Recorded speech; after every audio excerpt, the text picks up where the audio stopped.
Claro, y sobre todo como lo mencionabas, el nivel o el grado de violencia en el cual se está desarrollando pues este tipo de comportamientos y realizado por jóvenes, que es lo que a lo mejor llama más la atención o se puntualiza, el hecho de que existe un daño de un joven hacia otro joven. Definitivamente, por ejemplo, hablando de nuestra área de trabajo, que es básicamente la prevención y el tratamiento de las adicciones, pues hay una serie de factores que podemos hipotetizar y analizar, hacer una revisión e investigación clínica de cuál puede ser, ¿verdad?, los posibles factores que influyeran para llegar a este nivel, ¿no?, de daño a la vida de un ser humano. Y bueno, no podemos descartar desde el, el que se pueda perder el control a través del consumo de cualquier tipo de droga. Es un factor que está latente. Por ejemplo, nosotros en el Centro de Integración Juvenil, nuestro grupo mayoritario de atención en lo que va de los últimos 5 años, cada vez se va disminuyendo la edad en donde las personas están consumiendo una droga y que llega a desarrollar una adicción que produce o provoca la pérdida de control.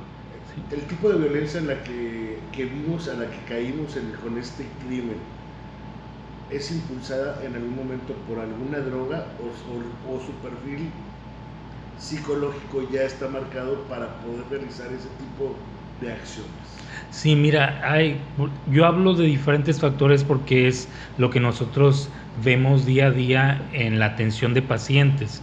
Eh, no desconozco cuáles puedan ser los comportamientos o si existiera, ¿no?, entre las personas que con verdad a una influencia de este tipo y aparte vive en una convivencia familiar en donde a lo mejor los padres también utilizan la violencia como un medio de control, como un medio de educar, como un medio de resolver los problemas, pues se va acumulando, ¿no? Y cada vez la rayita del nivel y crecimiento de la violencia como un medio para solucionar las cosas o para enfrentar las cosas, pues se vuelve como parte cotidiano del estilo de vida de la persona. ¿Sí? ¿Y qué pasa con esto? Bueno, también sí al mismo tiempo se reúne o su grupo de convivencia son otros jóvenes que también utilizan mecanismos de violencia, pues se va naturalizando y entonces la persona lo ve como una forma normal de resolver o de enfrentar las cosas. Actualmente o en las últimas 2 décadas, digámoslo de esa manera, ¿habíamos visto alguna violencia de esta magnitud aquí en la zona sur del estado? Yo creo que a este nivel de manera individual o de un grupo civil de jóvenes tuvieron una manifestación de este tipo, creo que en las últimas 2 décadas no lo hemos tenido tan fehacientemente, ¿no? A lo mejor lo que sí como ciudadanos del sur de Tamaulipas, pues tuvimos la experiencia de vivir violencias grupales, ¿no?, de grupos organizados en donde hubo una manifestación pues que afectó muchísimo la cotidianidad y la forma de vida y la tranquilidad de los ciudadanos. Pero a un nivel, ¿no?, hemos tenido, por ejemplo, recordando yo, casos de violencia hacia niños, ¿verdad? A nivel de homicidio, también en la zona sur, en donde también no tenemos una explicación clara de qué puede motivar a un individuo llegar a un acto violento de ese tipo, ¿no? Sobre todo de un ser indefenso, menor de edad, etcétera, ¿no? Pero el grado en donde jóvenes se pongan de acuerdo Y aparte no se manifieste ningún tipo de remordimiento en el sentido por el tiempo que hubo de búsqueda y hubo el silencio y no hubo ninguna forma de que se pudiera manifestar, ¿no? A través a lo mejor de un estado emocional de depresión o de decaimiento o un resultado de un impacto de este tipo, pues no lo vimos, ¿no? Entonces, creo que sí estamos ante una situación que como adultos sí nos pone en un foco rojo de yo, por la experiencia que tenemos de trabajo, sí tendríamos que también ver cuál es el nivel de responsabilidad que existe entre la formación de estos jóvenes, ¿no? ¿Quiénes están detrás, quiénes están alrededor de ellos para que entendieran que el llegar a resolver las cosas o las problemáticas con ese nivel de violencia, pues cómo llegaron a esa conclusión, ¿no? ¿De dónde lo obtuvieron? ¿Cómo lograron tener esta concepción de que era la única forma de enfrentar una problemática, ¿no? Ya por último, ¿cómo detectar los padres de familia que su hijo está metido en un problema de estas características? Drogas, alcoholismo, tabaquismo, sexualidad, psicológicamente mal.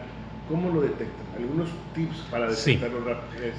Una detección rápida. Claro, mira, de hecho esa es una parte importante de nuestro trabajo a nivel preventivo con padres de familia. Nosotros insistimos mucho en los grupos de orientación y de capacitación para padres. Algo importantísimo de los papás hoy en día es que hay que actualizarse, hay que estar en contacto y conocer lo que son las redes sociales. Las redes sociales ahorita es un medio o un mecanismo en el cual el joven obtiene muchísima información y a veces esa información pues no está muy clara o simplemente el joven en la actualidad pues es más de seguimiento de la información que está obteniendo sin siquiera averiguar de dónde viene o quién le está dando, ¿sí? O cuáles pueden ser las consecuencias de la información que está recibiendo.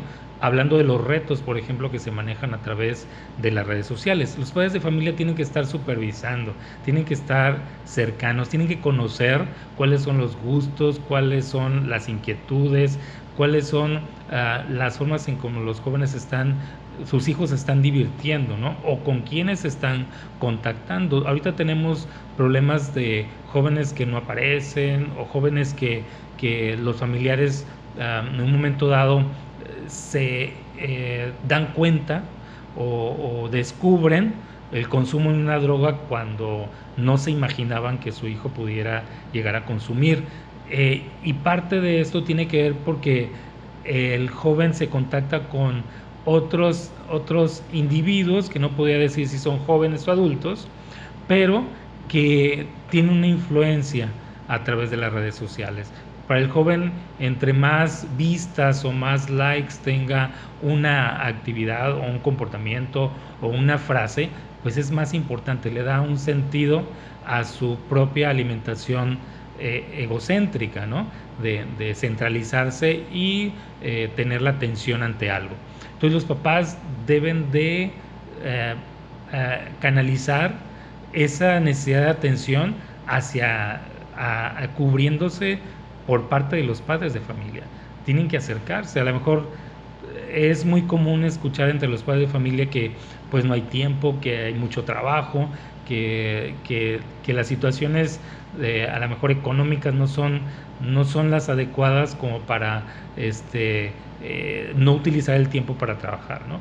Pero aquí es importante la calidad y el conocimiento real que se tenga de los hijos, ¿sí? Es mejor la calidad que la cantidad. Entonces, si hay esa conexión de conocimiento, de entendimiento y que el papá tenga a bien saber cuáles son las aficiones, los gustos, las inquietudes de sus hijos, pues va a ser un papá informado y va a ser un papá con la tranquilidad de saber cómo está formando a ese hijo, ¿no? ¿Qué le está proporcionando? no qué le están proporcionando, sino que él como papá o mamá está construyendo para el beneficio del estilo de vida saludable de su propio hijo.